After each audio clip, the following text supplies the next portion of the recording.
showdown. No Shiloh Sanders for the Buffaloes. Broke his arm during the Nebraska game. The game last year, awesome. Double overtime, offensive explosion.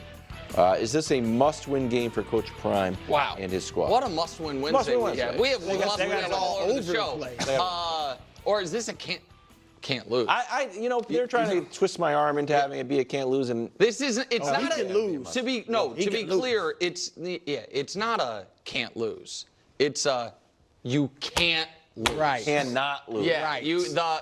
Right. If Colorado wants any chance of this season not going entirely off the rails and maybe having a sniff of bowl eligibility, you have to win this game.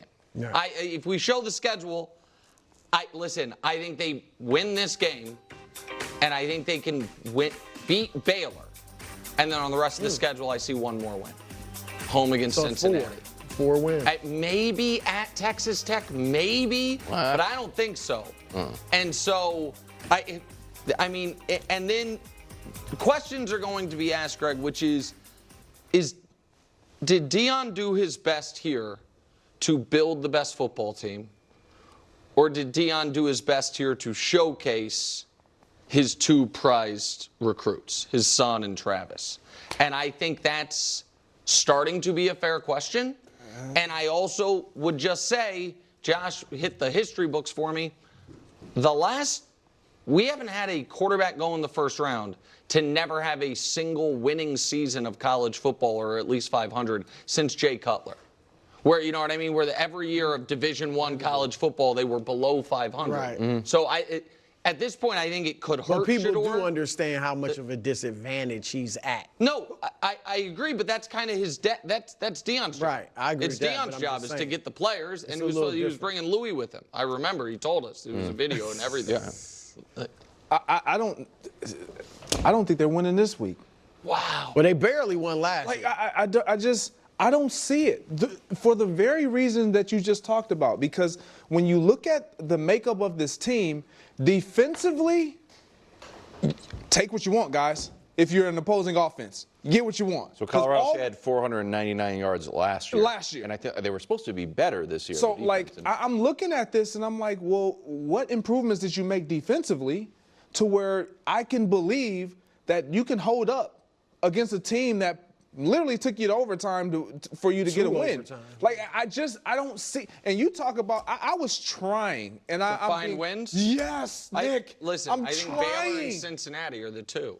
And this game, they hope. This is a game that there was some tension between the coaches. And then naturally that's going to trickle into the players. And so this was the injury game for Travis. For Travis last year. So there's going to be meaningful football played this week. And you got a Colorado State team that feels like we're the hard hat lunch pail team that's getting overlooked because Deion came to the state and all of a sudden they just jumped over us, and now all the attention is going to over here with Hollywood, Deion Sanders and his crew. They're not going to take light of that. They're going to come out and fight, and I don't think the Buffaloes win. It's an absolute must-win, as you two said. And you talked about showcasing Shedeur. Here's the thing, and I know obviously this is not Deion's purpose, but his safety is in jeopardy. Because if they are built to showcase him, I mean, last year I think he was sacked 52 times, something like that. Yeah, they won't run the ball. Everybody knows what they're doing. You know he's passing, and you don't have the protection for him. Yeah. Even if you had a good line and you knew they were passing every time, it'd be a little bit dangerous. Now, and so that's the question. I want to see him remain upright for these next 10 games or whatever it is. So I'm kind of with Greg. I think they might take that. I think they'll win. San Francisco. CMC missed week 1. Now doubtful for week 2 against the Vikings in Minnesota with Achilles tendonitis. He's on the cover of Wentz Watch. Here's Shanahan. I believe if it was a playoff game, he would have played. But when it's not just the calf, it's the Achilles, and the Achilles is tendonitis, and that stuff comes and goes. And when it is acting up, it's something you got to be very careful about. Okay, McCaffrey's career, including his playoffs. I'm healthy. Played 49 games, missed 0. I'm kind of in between. Played 10, missed 23. Good news, I'm healthy. Played 39, missed 0, and then 2024 hasn't played yet. That's a scary graphic. That is. I hadn't ever thought about it like that, Wild. That's a Josh special. Well, all the graphics that are great, I assume are. tag team. But that's a scary graphic. So he's kind of, it sounds weird, but like, is he due for an injury? I don't even want to put that out there. But Well, we talked about that was one reason or one thing I cited when I didn't pick them to win the NFC. No, I said McCaffrey. Same with Greg too. You guys now are they're on the my same page. backup. No, I did. I don't even think you were here. No, were you here? but he picked him to miss the playoffs. Exactly. Oh, you can no, but I got him making the playoff. I'm saying that's why I didn't pick him to make the Super Bowl. Yeah. But my point is this, so McCaffrey, this is something we talked. What is he? 29. We talked about his age. He's getting up there. He's been injury prone. Achilles tendonitis doesn't shock me at this stage of his career. So, he could be a problem. But the team is still fine. They will make the playoffs. They can make, and not to slight McCaffrey, they can still make the Super Bowl without him. They've done it. And like I said yesterday, look at their history under Kyle Shanahan. It's just like his dad. They always have good running games. McCaffrey wasn't the first one to go there and average 5 yards a carry. Raheem Mostert averaged 5.5 yards a carry when they made the Super Bowl. Right. Jeff Wilson, Matt Breida, Elijah Mitchell, they're not as good as McCaffrey, especially catching.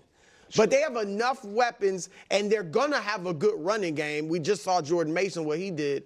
Even without McCaffrey, they can still have a great season. Okay. Yeah, you got to be concerned. You got to sit him. I mean, I'm 40 years old, and I know I don't play anymore, but I was on a therapy table, and with Achilles tendonitis, the first thing they started to do was massage my calves. Why? Because that's where it stems from. So for me, it is a real deal. We watched Aaron Rodgers with calf issues over the course of his career, and then his Achilles popped last year. We've seen clearly Joe Burrow struggling with issues last year, and we were all yelling, except yourself, he needs to sit down. He needs to sit. This is a running back. This is a running back. He's going to cut. He's going to use those muscles that fire, those quick.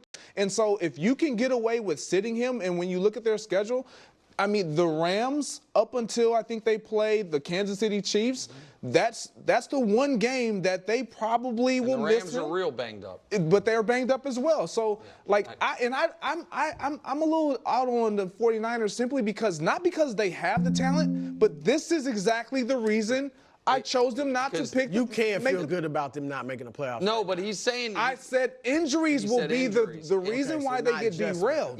Not because of the team. And so, listen, I think they can. I think they have so much talent from a skill position perspective.